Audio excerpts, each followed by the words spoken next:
Саламатсыңарбы, урматтуу бүтүрүүчүлөр? Кайрадан силер менен эфирден жолугушуп жатканыма абдан кубанычтамын. Силерге белгилүү болгондой, май айынын аягында окуусун улантууну каалаган бүтүрүүчүлөр жогорку окуу жайына тапшыруу үчүн жалпы республикалык тестирлөөгө катышууга тийишсиңер. Ал эми жалпы республикалык тестирлөөгө катышкан учурда негизги тестти милдеттүү түрдө баардык абитуриенттер тапшырышы керек. Негизги тесттин математика бөлүмүндөгү айрым тапшырмалардын чыгарылыштарын силер буга чейинки бир нече сабактарда таанышкансыңар. Бүгүнкү сабагыбызда ошол математика боюнча негизги тесттеги бөлүмдө кездешүүчү экинчи бөлүктүн тапшырмалары менен тааныштырганга аракет кыламын. Кайталайм. Урматтуу бүтүрүүчүлөр, математика боюнча негизги тест өзү эки бөлүктөн турат. Биринчи бөлүгүндө тапшырмалар кандай форматта келээрин жана айрым тапшырмалардын чыгарылыштары менен силер өткөн сабактарда таанышкансыңар. Бүгүнкү сабакта мен силерге ошол математика боюнча негизги тесттин экинчи бөлүгүндө кездешүүчү тапшырмалар кандай форматта болоорун жана алардын айрымдары менен тааныштырамын. Анда эмесе экранга көңүл бургулачы. Мынакей экранда ошол математика боюнча негизги тесттин экинчи бөлүгүндө келүүчү тапшырманын форматы көрүнүп турат. А дегенде тапшырманын же суроонун тексти жазылат. Астында 5 жооп сунуш кылынат. Ушул жооптордун ичинен бирөө гана туура болуп эсептелет. Анда эмесе бүгүнкү сабакта мен силерге ушул сыяктуу тапшырмадан бир нечесин чыгарып көрсөтүп көрөйүн. Мынакей балдар, экранда бир тапшырманы көрүп турасыңар. Ичинде 10 жумуртка бар корзина жерге кулап кетип, жумурткалардын кандайдыр бир бөлүгү жарылып калды. Берилген жооптордун кайсынысы жарылган жумурткалардын санынын, жарылбагандарынын санына карата катышын көрсөтө алат. Астында 5 жооп сунуш кылынган. Ушул тапшырма математика боюнча негизги тесттин экинчи бөлүгүндө кездешүүчү тапшырмалардын форматын көрсөтүп турат. Анда бул тапшырманын чыгарылышын мен силерге төмөнкүдөй формада көрсөтөйүнчү. А дегенде жумурткалардын жалпы санын карап көргүлө. Корзинанын ичинде баардыгы биригип, а дегенде 10 жумуртка болгон экен. Көрүп атасыңарбы? Андан кийин корзинанын ичиндеги жумурткалардын кандайдыр бир бөлүгү жарылып калыптыр жерге түшүп. Жарылган жумурткалардын санын мен белгилеп алайын, m деп белгилеп алайын. Ал эми жарылбагандарынын санын n деп белгилеп алайын. Анда жарылган жумурткалардын санынын жарылбагандарынын санына карата эмнесин жазышыбыз керек экен? Катышын, мына мен астын сызып көрсөтүп атам. Анда катышы десе m бөлү n деп түшүнөсүңөр. Жакшылап карап тургула. m бөлүнгөн n деген катышты карап туруп, анда мен бир бөлүк жумуртканы x деп белгилеген болсом, mx плюс nx барабар 10 деп жазып алсам болот. Бул жерден x'ти кашаанын сыртына чыгарсам, кашаанын ичинде m плюс n калат. m плюс n көбөйтүлгөн x барабар 10. x'ти таба турган болсом, балдар, 10 бөлүнгөн m плюс n болот. Бул тапшырманын чыгарылышына жакшылап көңүл бургула. Жалпы жумурткалардын саны 10 болсо, жарылгандардын саны менен жарылбагандардын санынын суммасы 10го бөлүнүш керек экен. Анда эмесе биринчи жоопту текшерип көрөйүнчү. Мынакей 5 бөлү 3 дегенди көрөлүк. M'дин ордуна 5ти, n'дин ордуна 3тү койсом 8, 10ду 8ке бөлсөм бүтүн сан чыкпайт. Балдар, жумуртканын санын көрүп аткан журда бул жерде 10 бөлүнгөн 8 бөлчөк сан болуп калып атат. Бул жообу боло албайт. Экинчи жоопту текшерип көрөйүн. 4кө 2ни кошсом 6, 10ду 6га бөлсөм дагы бүтүн сан чыккан жок. Натуралдык болуш керек эле да, бул жерде көрүп атасыңарбы? 3кө 4тү кошсом 7. 10ду 7ге бөлсөм дагы натуралдык сан чыкпайт. Ошондой эле 1ге 2ни кошсом 3, бул учурда дагы бүтүн сан чыккан жок. Анда эмесе Г жообун карагылачы балдар. 2ге 3тү кошсом 5, 10ду 5ке бөлсөм 2. Бүтүн сан чыкты. Жумуртканын саны, мына, ушул жообунда гана бүтүн чыкканын көрдүңөр. Туура жообу Г гана болуп эсептелди. Башка жоопторун көрүп көрдүңөрбү? Мына, биз жогоруда карап өтпөдүкпү? Катышты көргөндө m менен n'дин суммасын табасыңар дагы, корзинанын ичинде канча жумуртка болсо, ошол жумуртканын санын суммасына бөлүп көрөсүңөр. Башка жооптордун биринде дагы бүтүн сан чыккан жок. Мына азыр Г жообу гана туура болуп эсептелди. Анда бул тапшырманын туура жообу катары силер Г деген жоопту беришиңер керек болот. Мына мен жазылышын көрсөтөйүн. Туура жообу катары Г деп белгилейсиңер. Демек, математика боюнча негизги тесттеги кездешүүчү тапшырмаларды аткарган учурда сөзсүз түрдө эле башынан аягына чейин чыгарылышын толук жазыштын зарылчылыгы жок.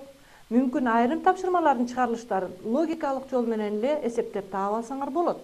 Азыр көрдүңөрбү? Корзинанын ичиндеги жумурткалардын санын жарылган жумурткалардын саны менен жарылбаган жумурткалардын санына болгон суммасына бөлгөндө натуралдык сан кайсыл учурда чыкса, ошол туура жооп болуп эсептелерин көрдүңөр. Биздин учурда бир гана жооп канааттандырды, ал Г экендигин көрдүңөр.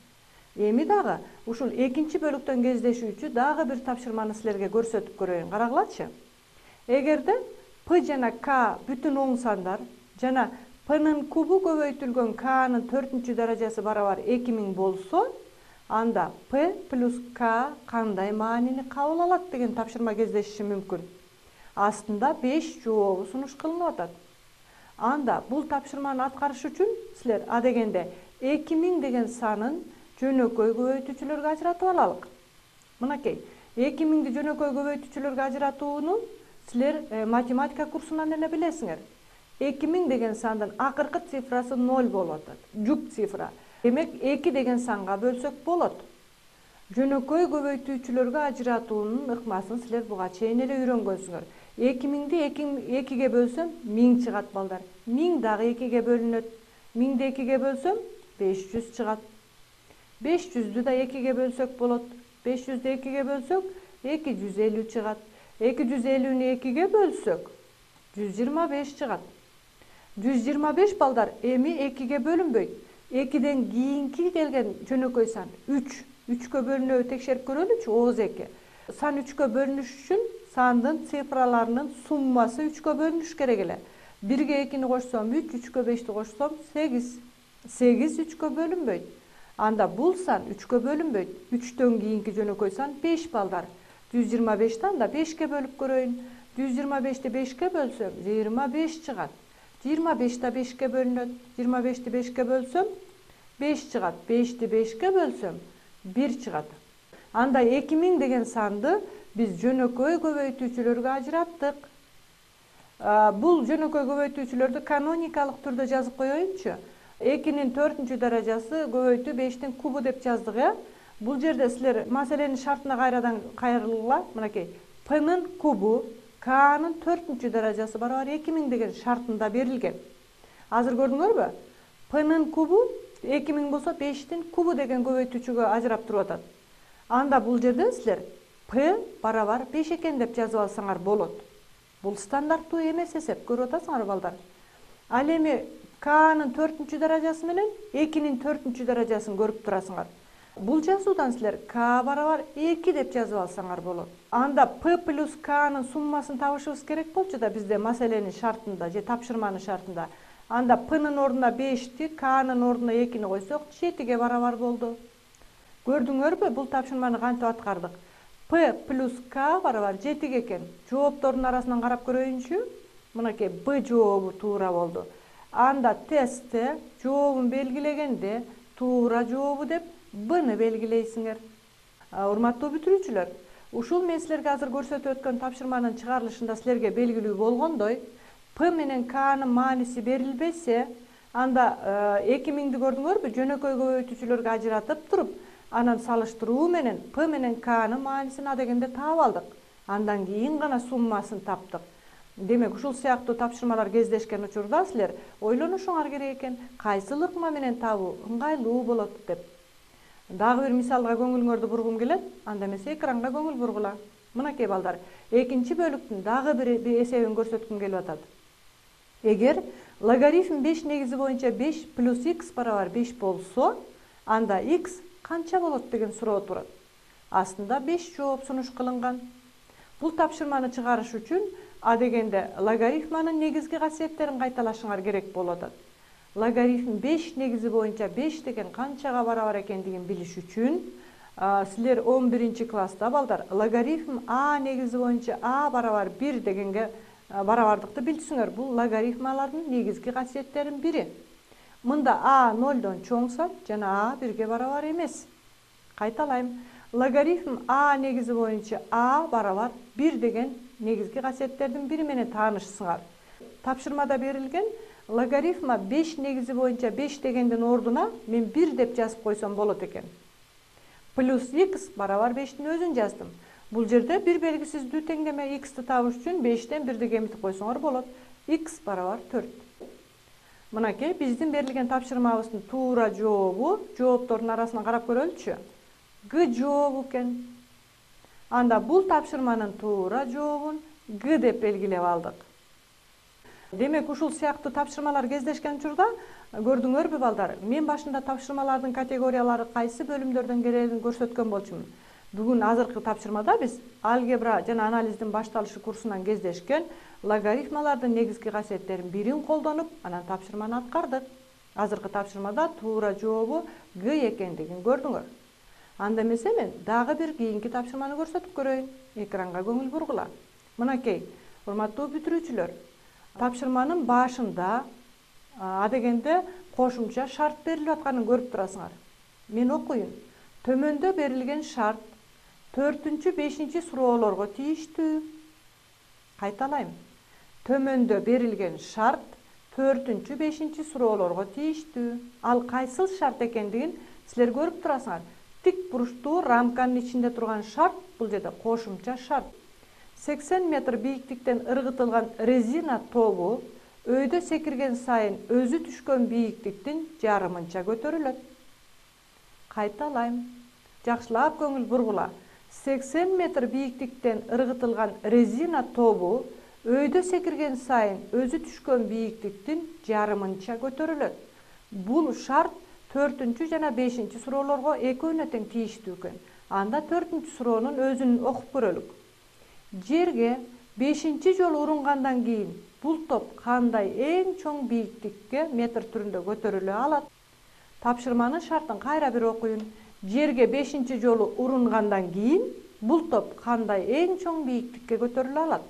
Ал үчүн чыгарылышында мен силерге төмөнкүдөй топту көрсөтөйүнчү балдар. Мынакей топ а дегенде кошумча шартта берилгендей 80 метр бийиктиктен ыргытылат экен. Ар бир жерге түшкөндө жарымынча бийиктикке чейин көтөрүлөт деп атат. А дегенде көрдүңөрбү? 80 метр бийиктиктен түшкөн топ а дегенде 40 метр бийиктикке көтөрүлөт. Жарымынча деп атпайсыңарбы? Анда биринчи түшкөн учурда канчага көтөрүлгөнүн жазайынчы. 80ди 2ге бөлөп 40 метрге көтөрүлөт. Көрдүңөрбү? Кайталайм. Биринчи жолу жерге урунганда топ 40 метр бийиктикке көтөрүлөт. Андан кийин экинчи жолу урунганын көрөлүк. Экинчи жолу урунганда анын да жарымына чейинки бийиктикке көтөрүлөт. 40-тын жарымы силерге белгилүү болгондой 20 метр бийиктикке чейин көтөрүлөт экен экинчи урунганда. Үчүнчү жолку урунганын билгенде эсептей аласыңар силер. 20-нын жарымы балдар. Көрүп атасыңарбы? Үчүнчү жолу урунганда 20 бөлүү 2 деп эсептейсиңер, 10 метрге чейинки бийиктикке көтөрүлөт экен. Ал эми 4-чү жолку урунганда анын жарымына 10-дун жарымы болсо 5 метр бийиктикке чейин көтөрүлөт. Ал эми 5-чи жолу урунганда 5 метрдин жарымынча бийиктикке, башкача айтканда 5 бөлүү 2, 2,5 метр бийиктикке чейин көтөрүлөт экен. Ушул тапшырманын аткарылышына жакшылап көңүл бургулачы балдар. Тапшырманын шартында 80 метр бийиктиктен ыргытылган резина тобу өйдө секирген сайын өзү түшкөн бийиктиктин жарымынча көтөрүлөт деген кошумча шарт берилген. Биз тапшырманын жообунда жерге 5-чи жолу урунгандан кийин бул топ кандай эң чоң бийиктикке көтөрүлө алаарын табышыбыз керек эле. Биз мына чыгарылышында көрсөттүк. 5-чи жолу урунгандан кийин бул топ 2,5 метр бийиктикке чейин көтөрүлө алат экен. Жооптордун арасынан карап көрөлүчү. Мында дагы Г жообу экен. Туура жообу деп силер Гны белгилейсиңер. Эми балдар, ушул төмөндө берилген шартты 4 жана 5 суроолордо колдонууга мүмкүнчүлүгүңөр бар экендигин силер тапшырманын алдында көрсөттүм эле. Анда эмесе кийинки силер чыгаруучу тапшырмада дагы ошол эле шартты колдонуп дагы чыгарып көрөлүк. кийинки 5 тапшырманы карап көргүлөчү. Мен тик бурчтуу рамканын ичиндеги шартты жазып койдум. 80 метр бийиктиктен ыргытылган резина тобу өйдө секирген сайын өзү түшкөн бийиктиктин жарымынча көтөрүлөт деген шарт бул тапшырмага да тиешелүү экен балдар. Алгачкы жолу түшө баштагандан тартып, жерге 5 жолу урунганга чейин бул топ кандай жалпы аралыкты басып өтөт? Бул тапшырманын шартына жакшылап көңүл бургула. 5 жолу урунганга чейин бул топ кандай жалпы аралыкты басып өтөт дейт. Бул тапшырманын чыгарылышын көрсөтүп көрөйүн. Мына балдар, А дегенде 80 метр аралыкты басып өткөн. Көрүп атасыңар да. Демек жазайын, биринчисинде 80 метр деп жазам. Биринчи урунганга чейин 80 метр аралыкта өттү. А экинчи урунганда анын жарымынча бийиктикке чейин көтөрүлөт да. Бирок көрдүңөрбү? 40 метрге көтөрүлүп, кайра 40 метр жерге түшөт. Ошондуктан мен 40 көбөйтүү 2 деп жазып, 80 метр экендигин көрсөтүп атам. Үчүнчү учурда балдар 20 метрге көтөрүлүп жарымынча, кайра 20 метрге жерге түшүш керек топ. Анда 20-ны 2-ге көбөйтөм. Төртүнчү учурда 10 метрге жарымынча көтөрүлүш керек эле да. 10 метрге өйдө көтөрүлүп, кайра 10 метрге жерге түшөт. Ошондуктан мен 10 көбөйтүү 2 деп жазып алам. Бешинчи учурда 10-дун жарымы 5 метрге көтөрүлүп, кайра 5 метрге жерге түштү. 10 метр. Ушул жерден балдар, силерден сурап атат тапшырманын шартында алгачкы жолу түшө баштагандан тартып, жерге 5 жолу урунганга чейин бул топ кандай жалпы аралыкты басып өтөт? Демек суммасын табалык. 80 метр, анан 80 метр 40 плюс 20 плюс 10 барабар 230 метр. Бул жерден бир нерсени байкагыла. 80 метр бийиктиктен жерге түшкөндө биринчи жолкусунда 80 метр аралыкты өттү.